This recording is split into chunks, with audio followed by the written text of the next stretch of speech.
If God is so good, why are black people doing so bad? When are we going to make ourselves economically successful? Jews have great love and respect for their family. They're ranked in the merchant class. Asians have great respect for their family. You see them do extraordinary feats in math and science. Why? Because their parents take their time out to prepare their children for their future, their legacy. They're also considered the merchant class. Blacks, consumers. We bring $1.3 trillion to the table, yet we don't have the respect of these other merchants. Why do you think that is? Because we don't respect ourselves. You cannot call a lady twerking, playing a flute, black excellence. Studies show that we are the only race raising a generation worse off. We need to be legacy minded again. Right after slavery, what did our people do? We built schools. But today, when we get home from work or school, what do? Sit right in front of that television. Studies show that black people spend 10 hours a day in front of the television. That exposes you to 1,100 commercials.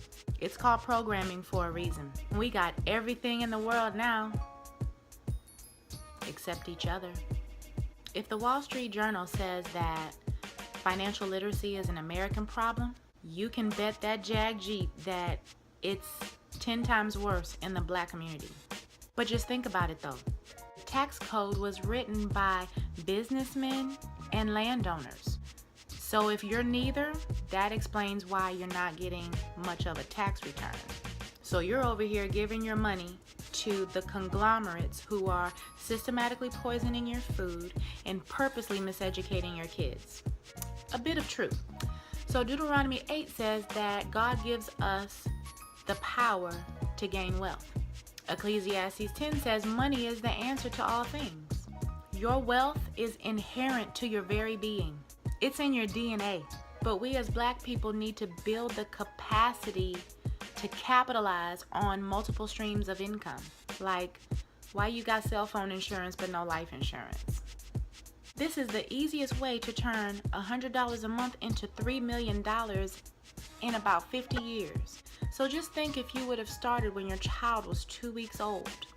What does that mean? No educational debt, no mortgage debt.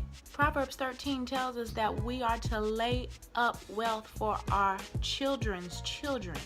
If we don't change some of our daily habits, if we don't change our heart and our mind, it'll take 228 years for us as black people to gain the economic respect that we deserve. $1.3 trillion? And we as black people are God's first people. The Israelites, yeah, they got that they're the chosen people, sure. But black people put the hue in human. So for black people, 228 years. Hispanics, 89 years. Why the disparity? Because they have each other. They're tribal. They're familial, and they're entrepreneurial. The goal is to win, not to look like you're winning. You think you're winning with them red bottoms? Well, honey, I hate to tell you, but all you have is a product that needs replacement. The person to whom you paid those dollars, however, they have your power. It's time to rethink what we think is business. Girl, get you some business. Stay out of my business. Go get you some business and focus more on enterprise. I'm here to tell you economics is the new black power. Determine your nationality and evolve from there. Peace and love.